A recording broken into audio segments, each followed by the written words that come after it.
The massive trade station floated quietly above the swirling clouds of the gas giant KL-9. Its long arms stretched out like metal branches, connecting docking bays, living quarters, and huge mining warehouses. Ships from many species came and went every day, trading goods, signing deals, and moving on. It was a busy, neutral place where different aliens could meet without fighting. Ji-hoon Kim walked down one of the wide corridors with Ha-eun Park close behind him. Ji-hoon was a tall man in his 40s, with short black hair and calm dark eyes. He wore the simple gray uniform of the Earth Alliance diplomats. Ha-eun was younger, maybe 25, with her hair tied back neatly. She carried a small data pad and looked excited to be on her first big inspection job. They were part of a Galactic Concord team checking the station's mining operations. The Vexari ran the deep mines that pulled out rare thorium crystals from the planet's rings and lower layers. Thorium was very valuable for ship engines and weapons across the galaxy. The Concord wanted to make sure the work followed the rules. No slavery, fair pay, safe conditions. The Vexari guide walked ahead of them. His name was Overseer Kuthrax. He was tall, over 2 meters, with a hard shiny shell like black armor. His face had large mandibles that clicked softly when he spoke, and 6 thin arms moved in smooth patterns. His voice came out flat and mechanical through a small translator box on his chest. "This way to the lower processing level," Kuthrax said. "All units are working at full speed. Productivity is high." Ji-hoon nodded politely. "We appreciate the tour. The Concord just needs to see everything for the report." Ha-eun stayed quiet, but her eyes moved everywhere, taking pictures with her pad, noting small details. She had read the old files about Vexari labor practices. They treated workers like parts of a machine. If something broke, they replaced it. No questions. They passed through a big security door that hissed open. The air became warmer and smelled of dust and hot metal. The corridor narrowed, and the lights grew dimmer. Echoes of machines filled the space, clanging tools, low hums, and the sharp crack of drills. At the end of the hall was another door, thicker and locked with many red lights. Kuthrax touched a panel, and it slid open slowly. Inside was a large chamber. Rows of narrow tunnels went deep into the station's lower structure. Small figures moved inside those tunnels, pushing carts, breaking rocks, sorting shiny crystals under bright work lamps. The workers were tiny compared to the adults around them. Ji-hoon stopped walking, his breath caught in his throat. They were children. Human children. Some looked as young as 6 or 7. Others were maybe 12 or 13. Their clothes were dirty rags, torn at the knees and elbows. Chains linked their ankles in short groups of 4 or 5. The chains rattled every time they moved. Their faces were thin, eyes big and tired. Dust covered their skin and hair. Many had small cuts and bruises on their arms and hands. One boy, no more than 8, lifted a heavy basket of crystals with shaking arms. He stumbled, and a Vexari drone buzzed over to poke him with a short electric stick. The boy cried out, but kept working. Ha-eun's hand flew to her mouth. "Oh no," she whispered. Her voice shook. "They're kids. Human kids." Ji-hoon felt his heart beat hard in his chest. He had seen bad things in his years as a diplomat. Poor colonies, damaged ships, even small wars. But this was different. These were children. Human children. Chained like animals in a dark hole. He turned to Kuthrax. His voice came out low but clear. "Explain this." The overseer tilted his head. His mandibles moved slowly. "These are juvenile labor units. They fit easily into the narrow shafts. Their small size makes them useful for tight spaces. When they grow, they become full workers. This is normal procedure for efficiency." "Normal?" Ha-eun said. Her face turned red with anger. They're children. They should be in school, playing, with families, not chained and forced to mine. Thrax looked at her like she had said something strange. Emotional bonds are not needed for work output. The units were acquired through standard contracts. Some from frontier zones, some orphans, all legally bound. Ji-hoon stepped closer to the barrier. Behind it, a girl with short black hair looked up. She was maybe 10 years old. Her eyes met his for a second. She looked scared, but also hopeful, like maybe someone finally saw her. Ji-hoon felt something hot rise in his throat. He remembered his own daughter back on Earth, safe in school, laughing with friends. The thought of her in a place like this made his hands shake. He pulled out his communicator. His fingers moved fast. Earth Alliance Command, this is Diplomat Kim Ji-hoon. Code Crimson Child. I repeat, Code Crimson Child. We have confirmed human juveniles in forced labor conditions on KL-9 station. Request immediate support. The communicator beeped once. The message was sent across secure channels. Every human ship, station, and colony in range would hear it soon. Ha-eun stared at the children. Tears filled her eyes, but she wiped them away quickly. We can't leave them here, she said quietly. We won't, Ji-hoon answered. His voice was steady now, hard like steel. Thrax clicked his mandibles again. Your reaction is illogical. The units are assets. Replacement cost is low. Why create conflict over temporary workers? Ji-hoon looked straight at the tall alien. Because they are not assets. They are children. Our children. And humans do not leave children behind. The overseer stood still for a moment, as if trying to understand. Then he turned to a control panel. Security will increase. No further access without approval. Ji-hoon did not move. He watched the children work. One small boy dropped a crystal. It rolled across the floor. A drone flew over and shocked him again. The boy fell to his knees, crying softly. Ha-eun stepped forward. Stop that, she shouted at the drone. It ignored her. Ji-hoon put a hand on her shoulder. Not yet, he said, but soon. Outside the chamber, alarms began to sound, soft at first, then louder. Word was spreading. Human crew members on the station heard the code. Freighter captains stopped loading cargo. Merchants closed their shops. A group of Republic Marines on rest leave grabbed their weapons from lockers. In the main concourse, people gathered. A big freighter captain named Tae-min Lee stood on a crate. His face was rough, with old scars. Years ago, raiders had taken his little girl during a colony attack. He never found her.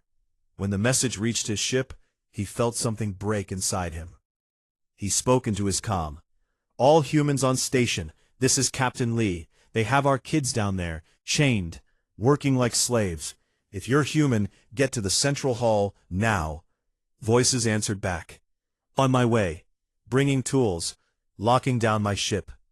The Vexari watched from high walkways. They did not understand the sudden anger. To them, it was just noise. But deep in the station, the children kept working. They did not know help was coming. They only knew the dark, the chains, and the pain in their small hands.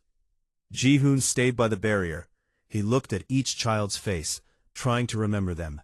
He whispered to himself, Hold on. Just hold on a little longer. Ha-eun stood beside him. Her fear turned into something stronger. What do we do next? She asked. Ji-hoon took a deep breath. We wait for our people, and when they get here, we take the children home. Far above, the gas giant KL-9 turned slowly, its storms glowing in the dark. The station lights flickered. Something big was starting. The alarms on the trade station grew louder, sharp and urgent. Red lights flashed along every corridor. Voices shouted over comms in many languages. But the human voices cut through clearest, angry, loud, full of purpose. Ji-hoon Kim stood outside the sealed mining chamber. His back was straight, arms crossed. Haun Park stayed close to him. Her hands were tight fists at her sides. They watched as station security drones floated past, scanning the area. Vexari guards moved in groups of 4, their long legs clicking on the metal floor. Inside the chamber, the children kept working. They did not hear the alarms clearly. The machines were too loud. A small girl with tangled hair paused for a second to wipe sweat from her eyes. She looked toward the barrier, hoping to see the man and woman who had come earlier. But the barrier was dark now. Lights dimmed for the night shift. On the main concourse level, things were changing fast. The wide-open space was usually full of shops, food stalls, and resting travelers. Now it filled with humans. Freighter crews left their ships. Merchants closed their booths. Even tourists from Earth colonies hurried over. Taemin Lee stood on a raised platform near the central fountain. He was a big man, shoulders wide from years of hard work on cargo ships. His face had deep lines, and one eye was slightly cloudy from an old injury. He held a small hollow projector in his hand. When he turned it on, a clear image appeared above him, the faces of the chained children from the leaked inspection feed. He spoke into his ship's open comm channel. His voice was rough but strong. It carried across the station. "Listen up, all humans. They have our kids down there. Little ones, 6 years old, 8, 10, chained at the ankles, forced to dig in narrow holes, beaten if they slow down. These are our children. Someone's son, someone's daughter. Maybe yours, maybe mine." He remembered his own daughter, taken years ago in a raid. The pain never left him. "I lost one like this once," he said quieter. "I won't lose more. If you're human, come to the concourse. Bring what you can. Tools, strength, anything. We don't leave kids behind." The response was immediate.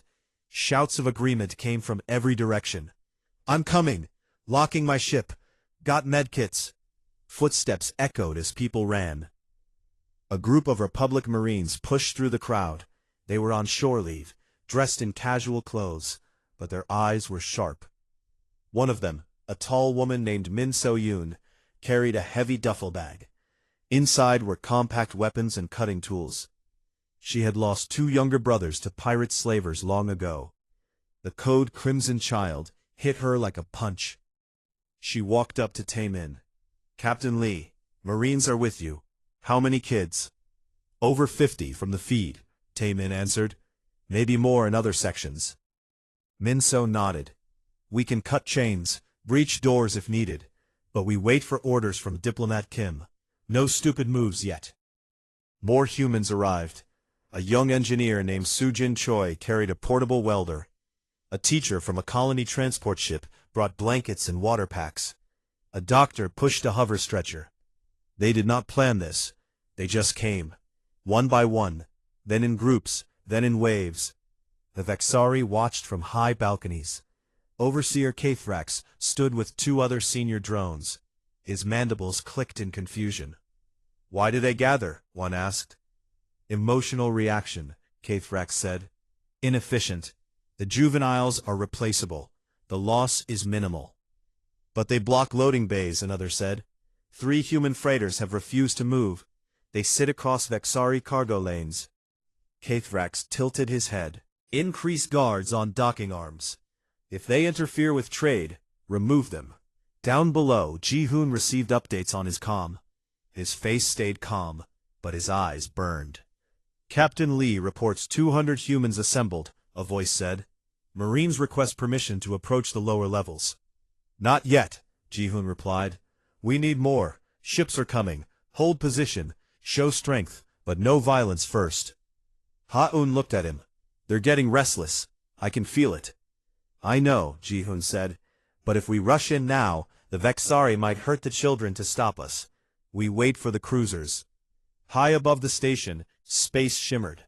3 Earth Alliance heavy cruisers dropped out of faster-than-light travel. The lead ship was EAS Warang. Its hull was long and sleek, painted dark gray with red stripes. Captain Sujin Choi stood on the bridge. She was in her late 30s, short hair, steady hands on the command rail. "Station control, this is EAS Warang," she said over open channel. We are here in response to Code Crimson Child. Human juveniles are held against their will. We demand immediate access and release. The Vexari station master answered. His voice was cold. This is internal operation. No Concord violation has been proven. Leave the area. Sujin smiled thinly. We have proof, and more ships are coming. Move your security away from the children, or we will move them for you. The station master cut the channel. On the concourse, the hollow feed updated. Now it showed the 3 cruisers floating outside the main gate.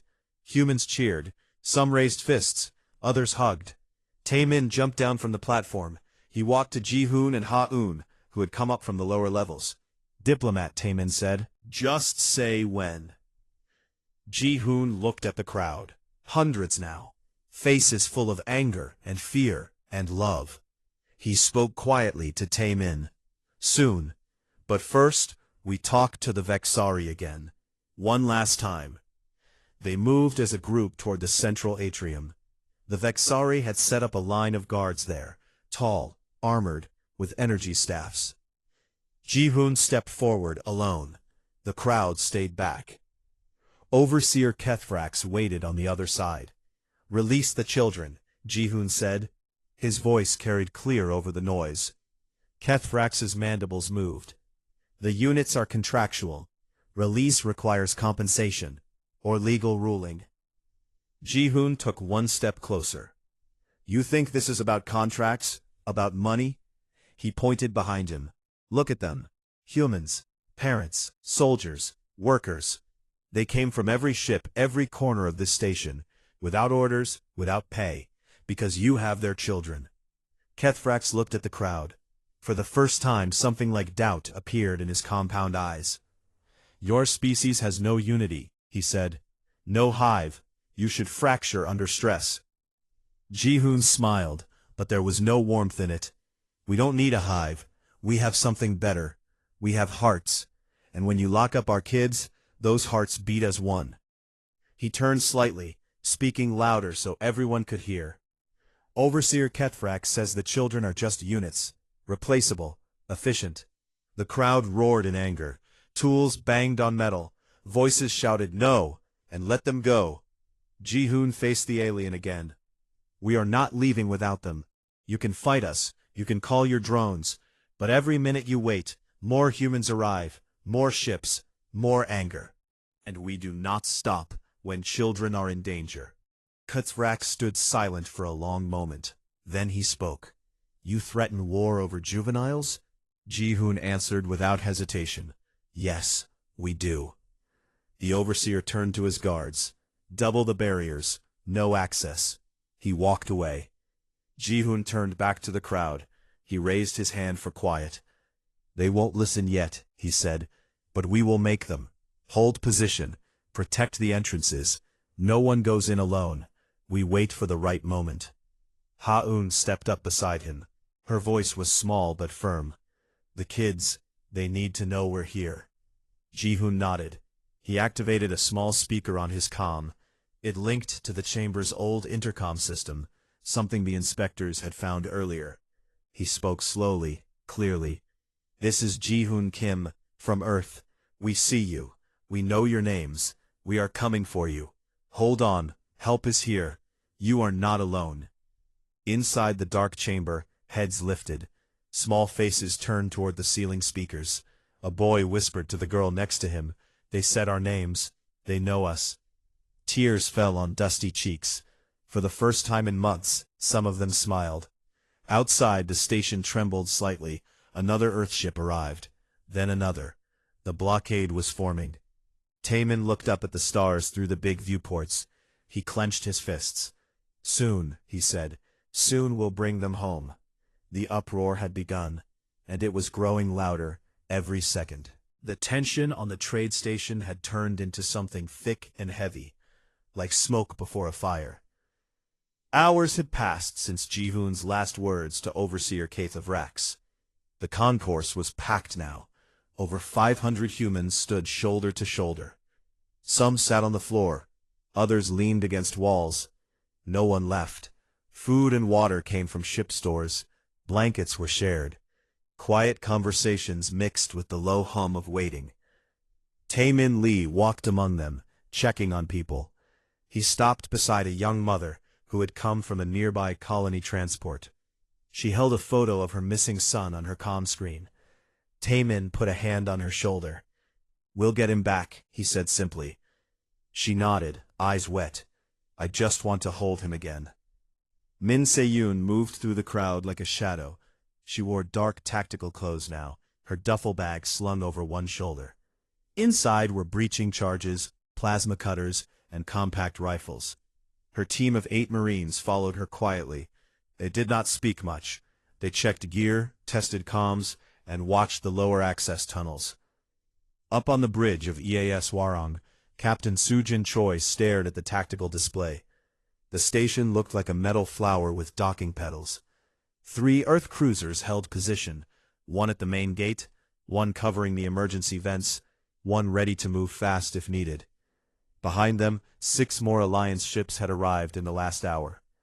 Not a full fleet, but enough to make any commander think twice. "Station security has reinforced the mining levels," her tactical officer reported. 50 Vexari enforcers, 20 drones, energy barriers up. Sujin nodded. "And the children?" "Still working. Sensors show elevated heart rates. They're scared but alive." She turned to her comm officer. "Patch me to Diplomat Kim." He stood in the concourse, with Ha-eun beside him. "Captain Choi," he said. "Status?" "We're in position," Sujin answered. "We can breach in under 10 minutes if you give the word. But the Vexari are twitchy. They've moved extra guards to the children's chamber." Ji-hoon looked around at the waiting crowd. "We can't wait for Concord votes anymore. The kids have been down there too long." Sujin's voice stayed calm. "Then we do it clean.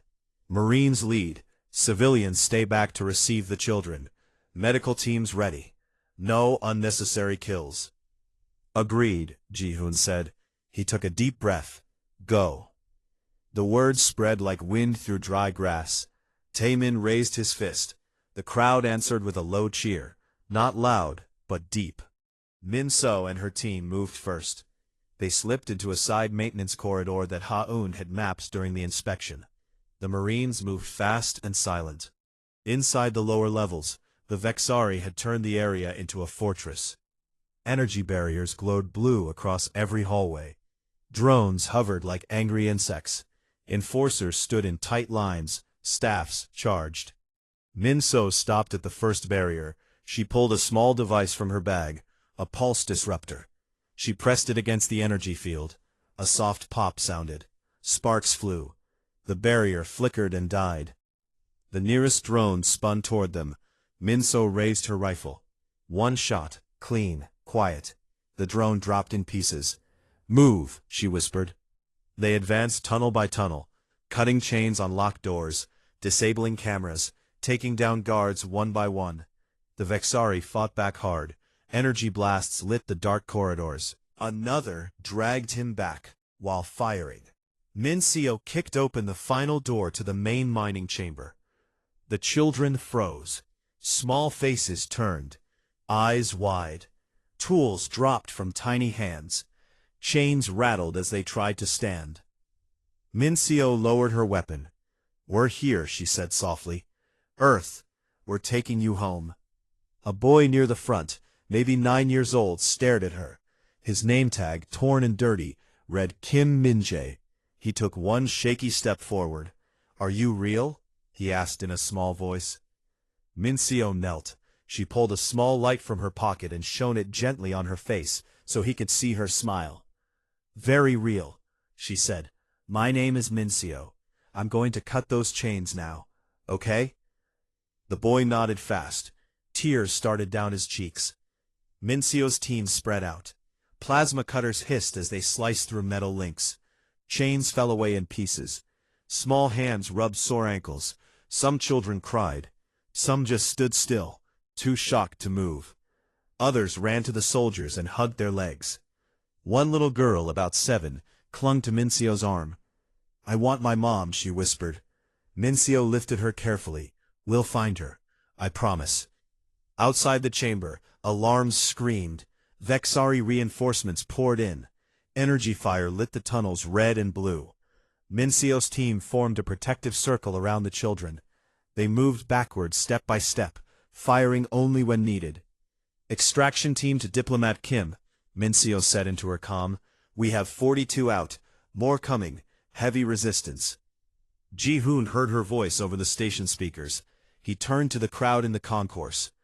"They're coming up," he shouted. "Prepare the med area. Blankets, water. Doctors, now." People ran. Stretchers rolled into place. Volunteers formed lines to carry children. Ha-eun helped set up soft lights and warm air vents. Tae-min stood at the main lift doors, ready to help lift the smallest ones. The first group arrived. The lift doors opened. Min-so stepped out carrying the little girl. Behind her came soldiers with children in their arms or walking beside them. Dirty faces, tired eyes, but alive. The crowd surged forward, gently, carefully. Parents searched faces. A woman cried out and ran to a boy. She dropped to her knees and pulled him close. "Min-jae, oh my baby." The boy buried his face in her shoulder and sobbed. More children came. Some limped. Some had to be carried. Doctors checked them quickly. Cuts, bruises, hunger. Blankets wrapped around thin shoulders. Water bottles pressed into small hands. Tae-min knelt in front of a boy about 10. The child looked up at him with big eyes. "You're safe now," Tae-min said. The boy whispered, "They hurt us." Tae-min's jaw tightened. Never again.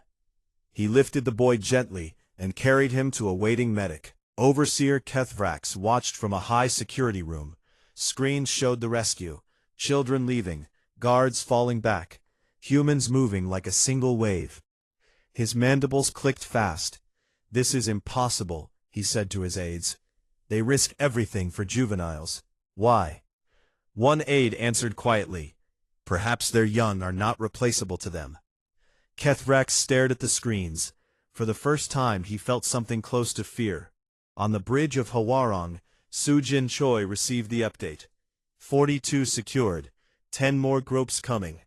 Casualties on both sides, but children priority. She opened a channel to the station.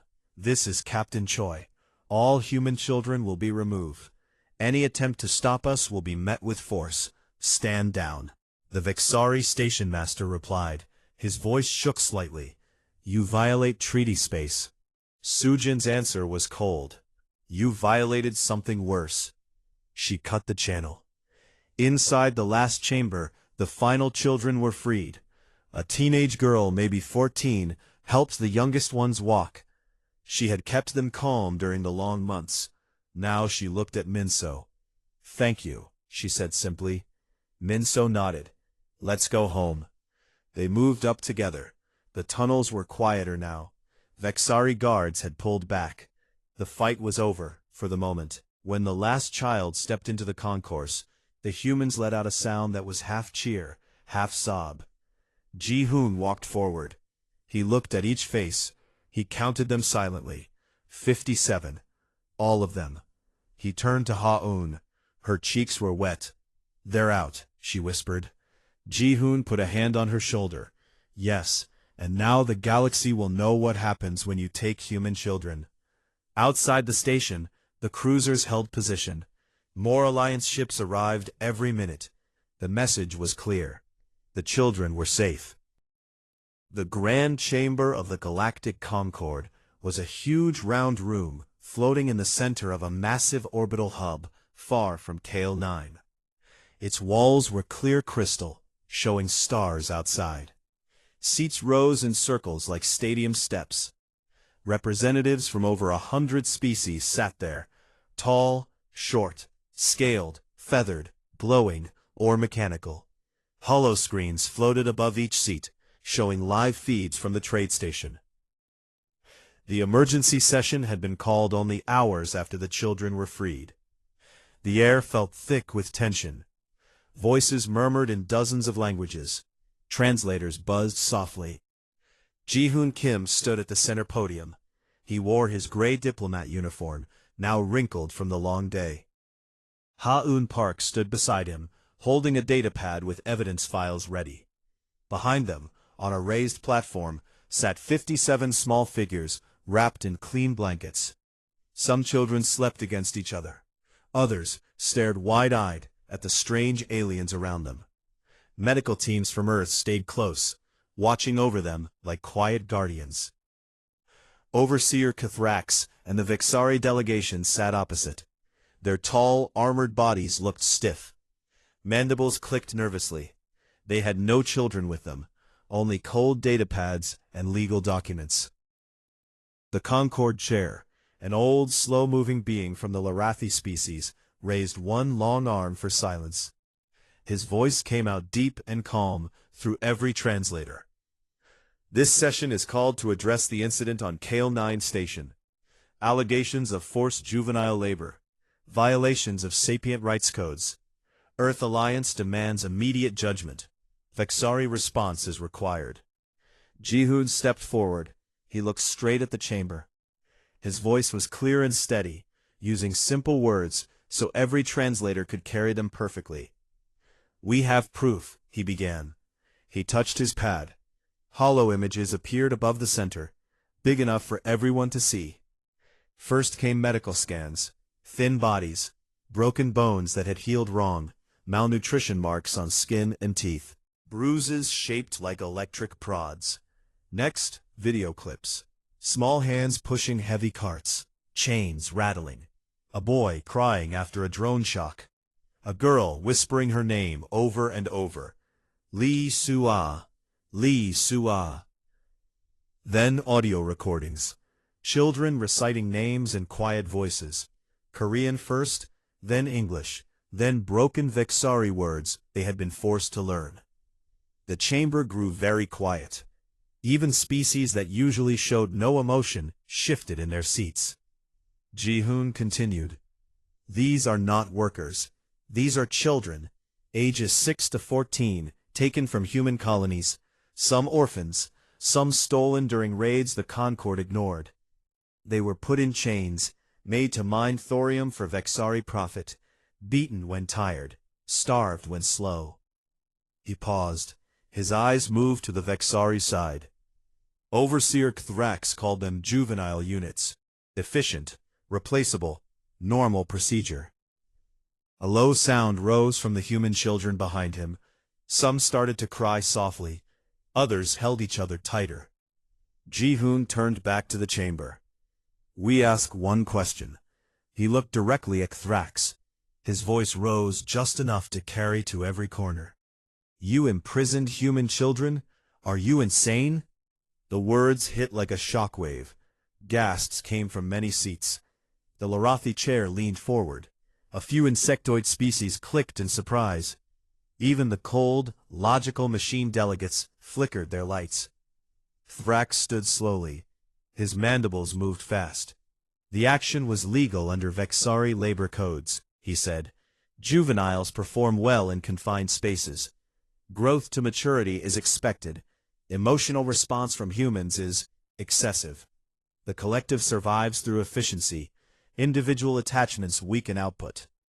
Jihoon did not let him finish. He pointed to the hollow feed still playing. A tiny girl, maybe 6, hugged a Marine's leg in the rescue video. She cried one word over and over. Umma, umma. The translator left the Korean word as it was, but everyone understood. Mommy, mommy. Jihoon's voice became harder. "That word means mother. She called for her mother while chained in your minds. You call that excessive?" He turned to the chamber. "Humans do not see children as units. We see them as our future, our hope, our everything. Hurt one, and you hurt all of us. We come running. We fight.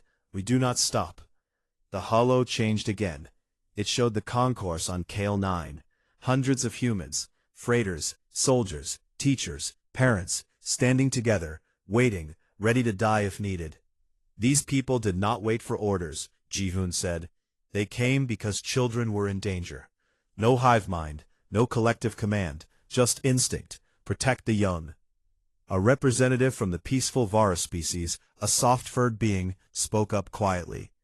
The footage is disturbing, even to us. Another from the warrior-like crag stood. They risked war for non-combatants. That is rare. Kaithrax tried again. The cost of release is high. Contracts were signed. Compensation must be paid. Jihoon shook his head. No compensation, no deals. Release is not negotiable. It is required. He looked at the children again. One boy, Kim Min-jae, stood up slowly. He was still thin, but his eyes were clear now. In a small voice, he spoke. I want to go home. The chamber went completely silent. Jihoon put a gentle hand on the boy's shoulder. You will, he said. Then he faced the Vexari once more. You heard him. You heard all of them. They want home, families, safety, not your minds. He raised his voice for the final time. You imprisoned human children. Are you insane? This time, the words echoed, not just from Jihoon, from humans in the gallery seats, from parents watching on live feeds across the galaxy, from ships still blockading KL9. The chair raised his arm again. Vote is called. Violation of juvenile sapient rights, condemnation of Vexari actions, demand for full release, and reparations. Lights appeared above each seat. Green for yes, red for no, yellow for abstain. One by one, they lit. Most turned green. Even some traditional allies of the Vexari hesitated, then chose green. The Vexari lights stayed red, but they were few. The chair spoke. Condemnation passed. Full release ordered. Reparations to be determined. Vexari labor practices under review galaxy-wide. Kaithrax stood frozen. His aides clicked in panic. Jihoon did not smile. He only nodded once. Thank you, he said to the chamber. He turned to the children. Come, it's time to leave. The small group stood. Some walked. Some were carried. They moved toward the exit together. Humans in the seats stood and clapped quietly. Not loud cheers, but soft, steady applause. Ha-eun walked beside a little girl who held her hand tight. The girl looked up. Are we really going home? Ha-eun smiled through tears. Yes, right now. Outside the chamber, news feeds exploded across the galaxy. The phrase spread fast. You imprisoned human children? Are you insane? Ships carried it. Stations repeated it. Colonies whispered it. It became a warning, a promise, a line no one would cross again. On KL9, the last Vexari guard stepped back. The mining chamber stood empty for the first time in years. Chains lay broken on the floor. Captain Sujin Choi watched from her bridge. She opened a channel to Jihoon. Well done, diplomat. Jihoon answered quietly. Not me. All of us. He looked at the children boarding shuttles to the waiting cruisers. Small faces pressed against viewports, staring at the stars. One boy waved at the camera. Jihoon waved back. The shuttles lifted off. Engines glowed soft blue. The uproar had forced the galaxy to listen. Months had passed since the Grand Chamber vote. The galaxy had moved on to new trade deals, new discoveries, and new small conflicts. But the story of KL9 did not fade. It lived in quiet conversations on ships, in news feeds that still played old clips, and in the careful new rules that every species now followed when dealing with humans. On Earth, in a small green town near Seoul, the sun shone warm through kitchen windows. Taemin Lee stood at the stove, stirring a big pot of kimchi jjigae. The smell of garlic, sesame, and boiling broth filled the house. 3 children sat at the wooden table behind him. They were clean now, hair cut short and neat, wearing simple clothes that fit them well. The oldest was a boy of 12 named Min-jae. He helped set the bowls. Next to him sat his younger sister Sua, 9 years old, drawing pictures with crayons. The smallest was 6-year-old Jiwoo, who still held a stuffed bear tight most of the time. Taemin turned with the pot. Food's ready. Come eat while it's hot. The children moved quickly but without fear. They had learned to trust this big man with the rough voice and kind eyes. Taemin had taken them in the day they landed on Earth. No questions, no paperwork delays. He just said, "My home is yours now." Min-jae looked up as he took his spoon. Uncle Taman, do you think my real mom is okay? Taman sat down slowly. He had asked the same question to officials many times. Most children from Kale 9 have been matched with families or biological relatives. Some were still searching, but these three had no one left. The raids had taken everything. I don't know for sure, Taman said honestly, but if she's out there, we'll keep looking. And until then, you have me, and this house, and school starting next week. Sua smiled a little. I want to learn drawing. Real art class. Ji-woo nodded fast, and play soccer. Taman laughed softly. You'll do all of it. In another part of the city, Ji-hoon Kim walked through a quiet park. He wore plain clothes now, no uniform, no diplomat badge.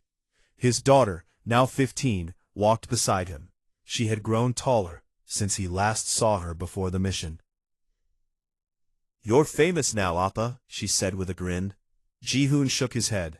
No, the children are the important ones. A group of kids ran past them, laughing and kicking a ball. Ji-hoon watched them for a long time. Ha-eun Park had been promoted.